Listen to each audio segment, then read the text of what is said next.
एक आदमी भागते हुए राइस्टार के गांव में घुस जाता है। वो काफी डरा हुआ सा लग रहा था, हाथ पैर कांप रहे थे। वो राइस्टार के पास आकर उसको एक अजीब सी बात कहता है, राइस्टार मेरे गांव को बचा लो, वरना वो डॉल सभी गांव वालों को मार देगी। दरअसल हमारे गांव के बीच एक सूखे पेड़ पर बड़े शरीर वाली खतरनाक डॉल रहती है। वो डॉल हर रोज 6 बजे अजीब सा गाना गाती है। उस गाने को सुनने के बाद लोगों को उसी समय अपना सारा काम छोड़कर डॉल के पास जाना पड़ता है, जो कि वो सिर्फ एक गाना नहीं था बल्कि मौत का बुलावा था। जो भी इंसान डॉल के पास नहीं जाता था उसका सर कुछ ही पलों में टूट कर गिर जाता।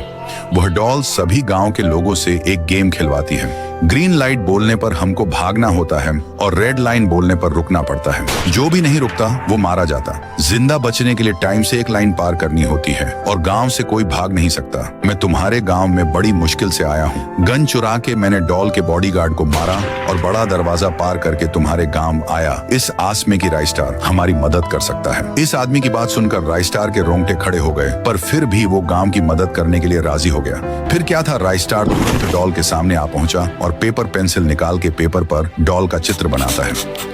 उसके बाद एक बटन दबाने के बाद धीरे धीरे डॉल छोटी होती जा रही थी। कुछ ही पलों में वो चुब्बे जितनी साइज की हो गई। फिर राइस्टार डॉल को अपने हथेली पर रख के वहीं सूखे पेड़ के पास आकर उसको उसी पेड़ में कैद कर दिया। राइस्टार ने उसे श्राप दिया कि जो भी शख्स इस पेड़ पर पानी डालेगा तभी डॉल आजाद हो जाएगी। लोग डॉल कैद होने की खुशी मना रहे थे, मानो उनके दिल के अंदर का डर मिट गया। 2 महीने बीत चुके थे। गाँव वाले अब भी खुश थे, पर एक दिन एक छोटी बच्ची उसी सूखे पेड़ से होते हुए दुकान जा रही थी। तभी पेड़ में कैद डॉल बच्ची को कहने लगी, अरे बेटा कहाँ जा रहे हो, बड़े प्यारे हो, देखो बेटा मैं पेड़ बात कर रही हूँ, अगर तुम इस पेड़ के ऊपर पानी डालोगे ना मैं तुम्हें मीठे मीठे आम खिलाऊंगी। बच्ची डॉल की बात मानकर सूखे पेड़ के ऊपर बकेट से पानी डालती है। डॉल को जैसे ही पानी मिलता है वो वैसे ही अपने पहले जैसे साइज में हो जाती है। फिर डॉल पहले से ज्यादा बड़ी होकर पूरे गाँव को तहसे नहस करने लगती है। सभी घर जल के राख हो गए थे। सभी तरफ तोड़ फोड़ करके डॉल खुश हो ही रही थी कि तभी एंट्री होती है राइस्टार की। राइस्टार डॉल के ऊपर आके अपना